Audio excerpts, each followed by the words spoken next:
Halo, selamat datang kembali di perkuliahan Filsafat Ilmu. Kali ini kita akan membahas tema tentang sejarah perkembangan ilmu pengetahuan.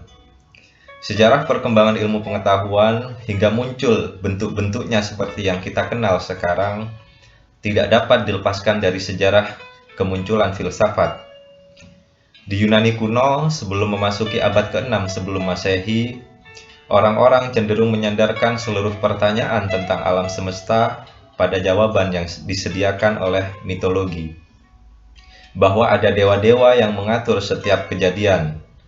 Setiap peristiwa yang mereka temui di dalam kehidupan merupakan ulah dari dewa-dewa. Petir misalnya selalu dikaitkan dengan dewa Jupiter atau Thor. Kesuburan selalu dikaitkan dengan Dewi Freya. Hingga kemudian pada abad ke-6 sebelum Masehi, muncullah seorang filsuf bernama Thales dari kota Miletus, mulai berusaha memecahkan misteri-misteri di alam semesta, tidak bersandar pada mitos, melainkan pada penelusuran akal. Thales bertanya-tanya, mengapa sesuatu di alam semesta dapat berubah? Adakah sesuatu yang tetap dan tidak berubah itu, yang disebutnya sebagai kusis? Apakah ada asal-muasal prinsip atau hakikat segala sesuatu, atau yang disebutnya sebagai arke?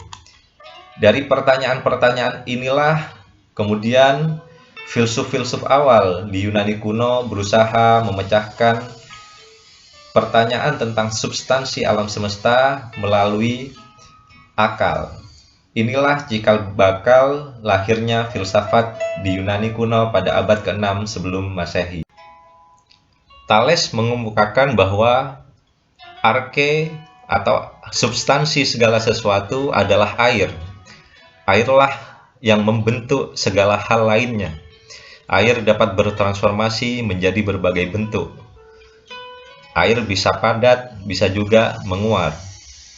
Sementara Anaximandros mengatakan bahwa segala hal berasal dari substansi asali yang tidak terbatas, yang disebutnya sebagai itu apeiron. Sifatnya abadi, tidak mengenal usia, dan melingkupi seluruh dunia-dunia. Sementara Anaximenes menyatakan bahwa substansi paling mendasar adalah udara. Udara jika dipadatkan akan menjadi air, jika lebih padat lagi maka akan menjadi tanah, jika lebih padat lagi akan menjadi batu. Sementara Pitagoras menyatakan bahwa asas pertama segala sesuatu adalah bilangan, yang mewujudkan satu kesatuan, genap, ganjil, terbatas, tidak terbatas. Segala yang ada di dunia ini selalu bermula dari bilangan pertama. Heraklitos menyatakan bahwa formula dari alam semesta ini adalah api.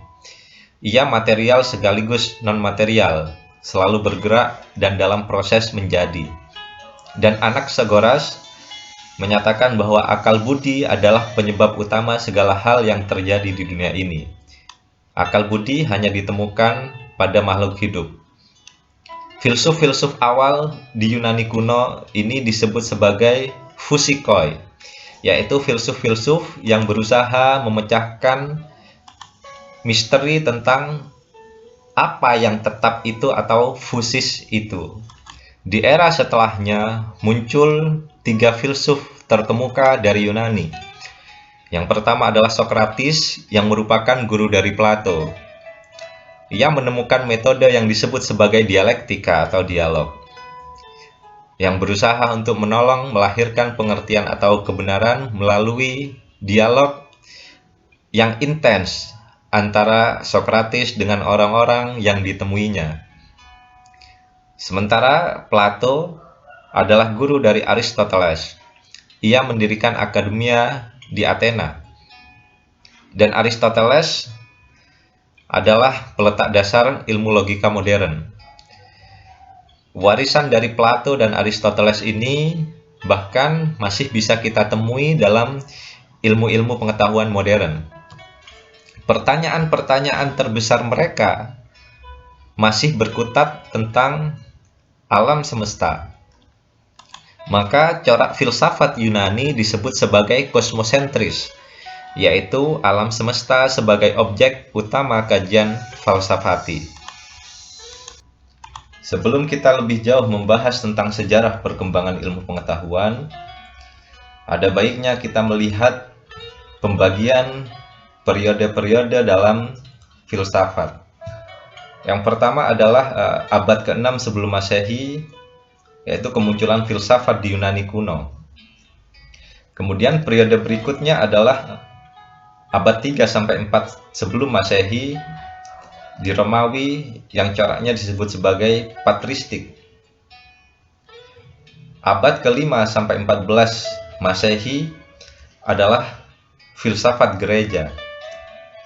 Abad ke-7 sampai 14 Masehi adalah kejayaan filsafat Islam. Abad ke-14 sampai 16 Masehi muncul gerakan yang disebut sebagai Renaissance atau kelahiran kembali. Abad ke-17 dan 9 sampai 19 Masehi adalah periode filsafat modern. Adapun abad ke-20 sampai 21 Masehi disebut sebagai postmodern. Setelah era filsafat Yunani dan filsafat Romawi, muncul corak filsafat yang disebut sebagai filsafat skolastik.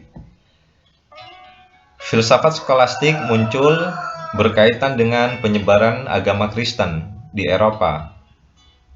Corak filsafat skolastik adalah filsafat sebagai pendukung teologi atau ancilla theologia. Agama harus dijadikan sebagai tolak ukur kebenaran. Sekolah menjadi tempat diajarkannya ilmu pengetahuan.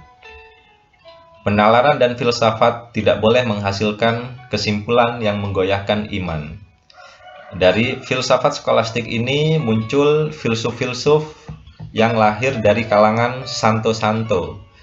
Misalnya ada Santo Thomas Aquinas dan seterusnya. Di masa yang tidak jauh, di masa yang masih berdekatan, yaitu sekitar abad 7 sampai 14 Masehi, juga muncul filsafat Islam di dunia timur. Konteksnya adalah penaklukan Iskandariah pada tahun 641 Masehi yang memperluas kekuasaan bangsa Arab atas Timur Tengah. Iskandariah yang semula merupakan lumbung filsafat dan sains setelah Athena, menyebarkan pengaruhnya ke Mesir, Suriah hingga Irak, sehingga kawasan yang diperintah oleh Iskandar Agung menjadi taman peradaban Yunani. Penaklukan Iskandariah membawa bangsa Arab bersentuhan langsung dengan peradaban Yunani. Kalau kita lihat, inilah gambaran periodisasi dalam filsafat Islam. Misalnya filsuf yang muncul di awal-awal dalam dunia Islam adalah Al-Kindi. Kemudian ada Al-Farabi, Ibnu Sina, Al-Ghazali, ada Ibnu Rushd. Ibnu Rushd hidup satu masa kira-kira dengan Peter Lombard di dunia barat. Ibnu Arabi kira-kira satu masa dengan Thomas Aquinas dan Bonaventura. Era ini filsafat yang muncul adalah bercorak teosentris, yaitu keterpusatan terhadap Tuhan dan agama. Permasalahan-permasalahan di alam semesta atau permasalahan-permasalahan seputar manusia selalu dikembalikan kepada jawaban dari agama. Maka coraknya disebut sebagai teosentris. Ketika filsafat yang bercorak teosentris mengalami kejayaan, muncul beberapa efek samping. Di antaranya adalah penyalahgunaan kekuasaan dari kalangan kaum radikal Kristen atau penguasa gereja Katolik abad pertengahan yang membatasi penggunaan akal. Institusi gereja menjadi dogmatik dan korup. Orang-orang yang berseberangan dengan gereja atau memiliki pandangan yang berbeda dengan apa yang diputuskan oleh gereja sebagai institusi dianggap melawan agama dan bahkan dihukum mati. Di masa-masa itu penggunaan akal dibatasi. Filsafat Yunani dan Romawi klasik dianggap sebagai pagan atau kafir. Di era inilah terjadi kemerosotan dalam dunia filsafat.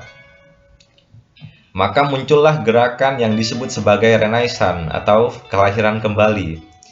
Gerakan ini bertujuan untuk melahirkan kembali atau Renaissance semangat budaya Yunani, yaitu semangat untuk menjunjung tinggi akal, semangat untuk membebaskan manusia untuk berpikir sesuai dengan kemampuannya, dan merumuskan ulang esensi dan eksistensi manusia. Gerakan Renaissance ini menjadi gerakan peralihan dari filsafat yang coraknya teosentris menjadi filsafat yang lebih rasional yang kemudian disebut sebagai antroposentris yang berpusat pada manusia. Di masa selanjutnya muncullah filsafat modern dengan berbagai alirannya, misalnya rasionalisme yang mengedepankan akal, kemudian empirisisme yang mengedepankan pengalaman indrawi manusia, kemudian ada kritisisme yang menggabungkan antara akal dengan pengalaman indrawi, ada juga idealisme yang menjunjung tinggi spirit atau ruh, ada materialisme yang menjunjung tinggi materi sebagai objek satu-satunya kajian falsafati, kemudian ada fenomenologi yang menjunjung tinggi intuisi. Inilah yang disebut sebagai aliran-aliran dalam filsafat modern. Di era selanjutnya muncul aliran positivisme yang digagas oleh Auguste Comte. Ia mengembangkan kultur keilmuan positif yang disebut sebagai positivisme. Positivisme dalam keilmuan mengedepankan penjelasan ilmiah atau eksplanasi sebagai unsur dominan setiap pengalaman manusia. Positivisme memadukan observasi, eksperimentasi, dan metode sejarah.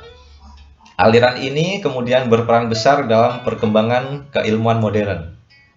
Jadi tolak ukur positivistik, yaitu dengan melakukan observasi, eksperimen, ini diadopsi oleh ilmu-ilmu modern, yang pada akhirnya ilmu sains berkembang dengan sifatnya yang eksperimental, bercabang-cabang, saling terpisah, dan otonom.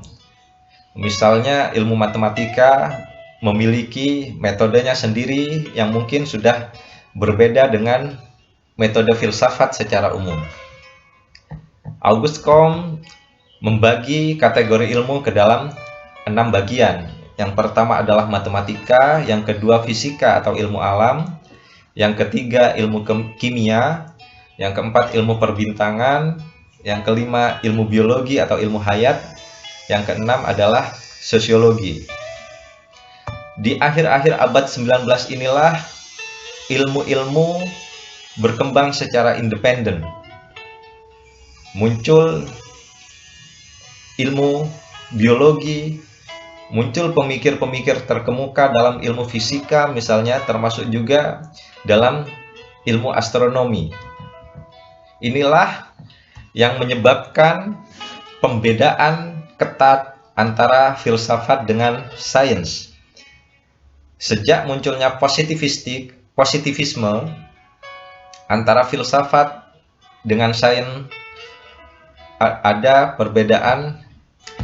Di era selanjutnya, sebagai kritik atas ilmu pengetahuan modern yang semakin positivistik, sehingga muncul kesan bahwa ilmu pengetahuan yang valid adalah ilmu yang positif, muncul aliran-aliran yang berusaha mengkritik atau menggugat ilmu pengetahuan yang positivistik itu.